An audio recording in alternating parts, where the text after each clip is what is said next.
सोचिए, आप अपने पार्टनर के बिहेवियर से परेशान हैं। आप सीक्रेटली उनकी एक कॉल रिकॉर्ड कर लेते हैं और बाद में वही कॉल रिकॉर्डिंग आपके केस में सबूत बन सकती है। लेकिन कोर्ट इस रिकॉर्डिंग को एक्सेप्ट करेगा? कहीं ये प्राइवेसी का वायलेशन तो नहीं? सुप्रीम कोर्ट ने हाल ही में एक जजमेंट दिया है जिसमें ये सवाल डायरेक्ट उठा और उसका जवाब भी दिया गया। लेकिन उसके लिए आपको ये वीडियो एंड तक देखनी होगी। तो चलिए वीडियो स्टार्ट करते हैं।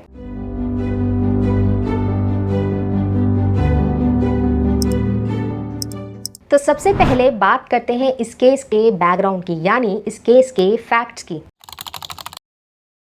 ये एक मैट्रिमोनियल डिस्प्यूट है जिसमें हस्बैंड ने वाइफ के अगेंस्ट क्रुएलिटी के एलिगेशंस लगाए। क्रुएलिटी को प्रूव करने के लिए हस्बैंड ने सीक्रेटली कॉल को रिकॉर्ड किया और उस फोन कन्वर्सेशन को अपने क्रुएलिटी के केस को प्रूव करने के लिए सबूत बनाया। वाइफ ने तुरंत इसका विरोध किया और कहा कि भाई, ये जो आपने मेरी कॉल रिकॉर्डिंग करी है ये मेरे राइट टू प्राइवेसी को वायलेट करती है जो आर्टिकल 21 ऑफ द कॉन्स्टिट्यूशन में दिया गया है। यानी वाइफ का कहना था कि आप मेरी कॉल रिकॉर्डिंग का इस्तेमाल एज अ प्रूफ नहीं कर सकते हो क्योंकि आपने मुझसे नहीं पूछा, ना ही मुझे बताया कि आप कॉल रिकॉर्ड कर रहे हो। अब इस पॉइंट पर यह समझना ज़रूरी है कि section 122 of the Indian evidence act क्या कहता है, ताकि आगे चल के आपको इस वीडियो में कोई परेशानी ना हो।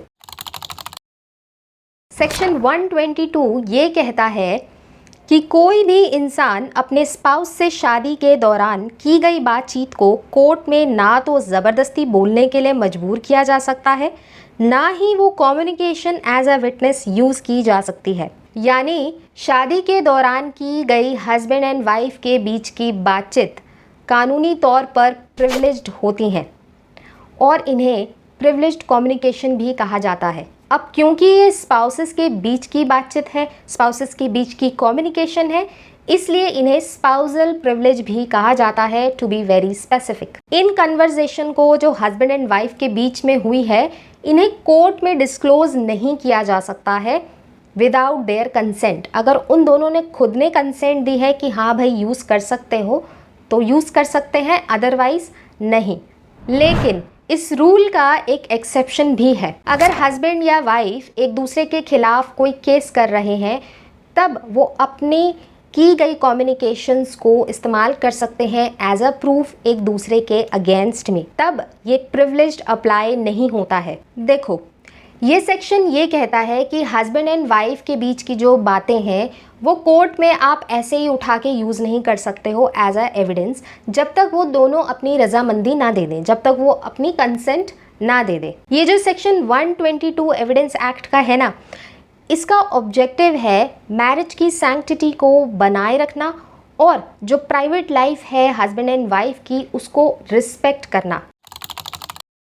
ओके, अब बात करते हैं हस्बैंड एंड वाइफ के कंटेंशंस की, यानी इन दोनों का क्या कहना था, इन दोनों ने कोर्ट में अपनी क्या आर्ग्यूमेंट्स रखी। हस्बैंड का कहना था कि क्रुएलिटी को प्रूव करने के लिए ही उसने सीक्रेटली कॉल को रिकॉर्ड किया। कन्वर्सेशन रेलेवेंट है और कोर्ट को सच्चाई तक पहुंचाने का अधिकार है। वाइफ का कहना था कि जो कॉल रिकॉर्ड की गई है ये सीक्रेटली रिकॉर्ड की गई है, मेरी मर्जी के बिना की गई है और इसे एज अ एविडेंस एडमिसेबल नहीं किया जाना चाहिए। यानी कोर्ट को ऐसे एविडेंस को जो सीक्रेटली रिकॉर्ड किया गया है उसे एक्सेप्ट करना ही नहीं चाहिए।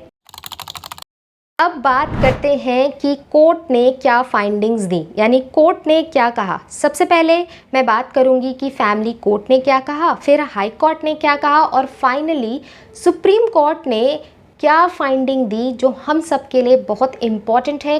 कॉल रिकॉर्डिंग को एज अ एविडेंस एडमिसेबिलिटी देने के लिए, स्पेशली उन केसेस में जहां पे प्रिविलेज्ड कम्युनिकेशन होता है हस्बैंड और वाइफ के बीच में।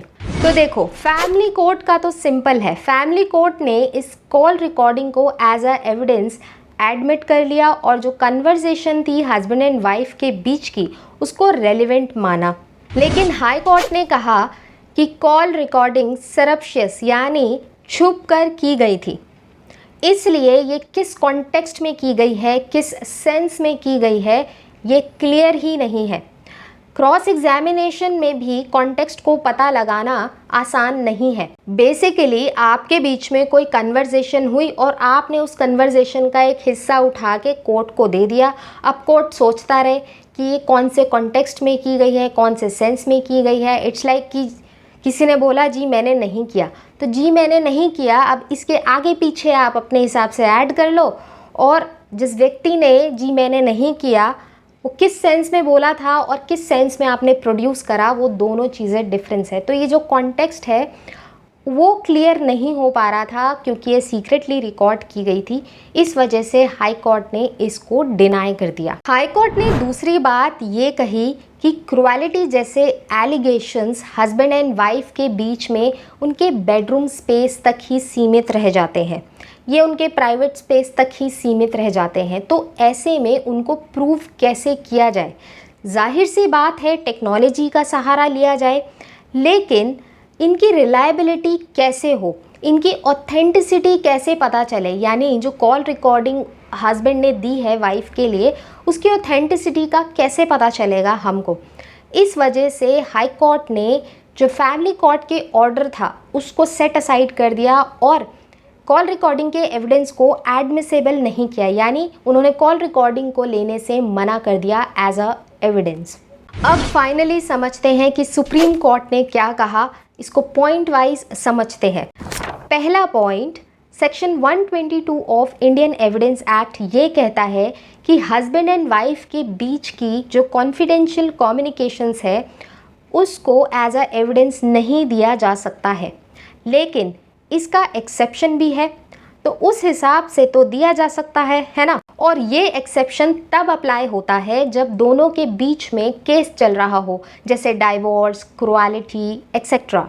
Second point, spousal privilege absolute privilege नहीं होता है, इसे फेयर ट्रायल के कॉन्टेक्स्ट में भी समझना चाहिए, जो कि आर्टिकल 21 का ही हिस्सा है। यहाँ पे सुप्रीम कोर्ट ने आर्टिकल 21 का हिस्सा है और फेयर ट्रायल है, इसके कॉन्टेक्स्ट में समझना है, ये क्यों बोला? जहाँ पे वाइफ ने ये कहा कि आर्टिकल 21 का वायलेशन है क्योंकि मेरी राइट टू प्राइवेसी है, वहीं पर ही आर्टिकल 21 तो ये भी कहता है कि राइट टू फेयर ट्रायल भी होना चाहिए। तो जब स्पाउसल प्रिविलेज लॉ आपको प्रोवाइड करता है, उसके साथ आपको एक्सेप्शन भी देता है कि अगर एक दूसरे के अगेंस्ट में केस चल रहा है तो आप यूज़ कर सकते हैं। यानी ये एक्सेप्शन क्यों दिया है? इस एक्सेप्शन का पर्पज़ ही है कि फेयर ट्रायल को प्रमोट किया जा सके। अगर इसको एकदम ही प्रिविलेज बना दिया, एकदम ही प्राइवेट बना दिया, बिल्कुल आप इस्तेमाल नहीं कर सकते हैं हस्बैंड वाइफ एक दूसरे की कम्युनिकेशन को, तो भाई आगे जाके वो अपने डाइवोर्स, मेंटेनेंस या क्रुएलिटी किसी भी प्रकार के केस में अपनी कम्युनिकेशंस को कैसे यूज़ करेंगे? तो वो फेयर ट्रायल कैसे मिलेगा? इस वजह से सुप्रीम कोर्ट ने इसको बोला कि ये भी आर्टिकल 21 का हिस्सा है मैडम जी, यानी वाइफ को कहा। तीसरा पॉइंट, जो कि मेरे हिसाब से तो बहुत इंपॉर्टेंट पॉइंट है, जहां पर सुप्रीम कोर्ट ने कहा कि सेक्शन 122 एविडेंस एक्ट का कहीं पर भी ये नहीं कहता है कि वो राइट टू प्राइवेसी को प्रोटेक्ट करता है, बल्कि वो मैरिज की सैंक्टिटी को प्रोटेक्ट करता है। इस सेक्शन का राइट टू प्राइवेसी से कोई लेना देना ही नहीं है, यानी राइट टू प्राइवेसी वाइफ की इन्फ्रिंज ही नहीं हुई है। ये सिर्फ एक प्रिविलेज है जो एक्सेप्शन के साथ आता है। इसका मकसद है कि दोनों स्पाउसेस को फेयर ट्रायल मिले, अपने अपने केस में एविडेंस को प्रोड्यूस करने का मौका मिले। फोर्थ पॉइंट, जो बेसिकली एक आर्ग्यूमेंट है जो इस केस के दौरान की गई, कि स्पाउसेस के बीच की जो कॉन्फिडेंशियल बातचीत है, अगर उसको कोई पार्टनर सीक्रेटली रिकॉर्ड करके कोर्ट में एडमिसेबल करा लेता है, एज अ एडमिसेबल एविडेंस बनवा लेता है, तो कल को कोई भी पार्टनर उठ के आएगा और अपने दूसरे पार्टनर पर जासूसी करेगा, सीक्रेटली चीज़ों को रिकॉर्ड करेगा और कोर्ट में लाके प्रोड्यूस करेगा, क्योंकि वो तो अब एडमिसेबल है। तो इससे तो जो पूरा इंस्टीट्यूशन है मैरिज का वो ही बिगड़ जाएगा, जो डोमेस्टिक हार्मनी है वो ही बिगड़ जाएगी। क्योंकि जस्ट अभी अभी सुप्रीम कोर्ट ने तो यही कहा ना कि 122 का मकसद है मैरिज की सैंक्टिटी को प्रोटेक्ट करना, मैरिज की हार्मनी को, डोमेस्टिक हार्मनी को प्रोटेक्ट करना। तो फिर ये मकसद कैसे पूरा होगा अगर आप ऐसे एविडेंसेस को एडमिसिबल कर लोगे? लेकिन सुप्रीम कोर्ट भी ग्रेट है, उन्होंने इस आर्ग्यूमेंट को रिजेक्ट कर दिया और कहा कि भाई जब बात इस हद तक पहुंच गई है कि हस्बैंड एंड वाइफ एक दूसरे की स्पाई कर रहे हैं, एक दूसरे की जासूसी कर रहे हैं, सीक्रेटली कॉल रिकॉर्ड कर रहे हैं ताकि कोर्ट में एज ए एविडेंस यूज़ किया जा सके, तो ये खुद इस बात का सबूत है कि उनकी मैरिज टूटने के कगार पर है, उनके बीच में ट्रस्ट है ही नहीं। तो डोमेस्टिक हार्मनी का जो आर्ग्यूमेंट है वो खुद ही इररेलेवेंट हो जाता है। ऑल राइट, अगर इस वीडियो से रिलेटेड कोई डाउट है, कोई अन्य लीगल क्वेरी है तो आप कमेंट बॉक्स में पूछ सकते हो। वीडियो पसंद आए तो इसे लाइक करें, शेयर करें, सब्सक्राइब करें। Thanks for watching and see you in next video.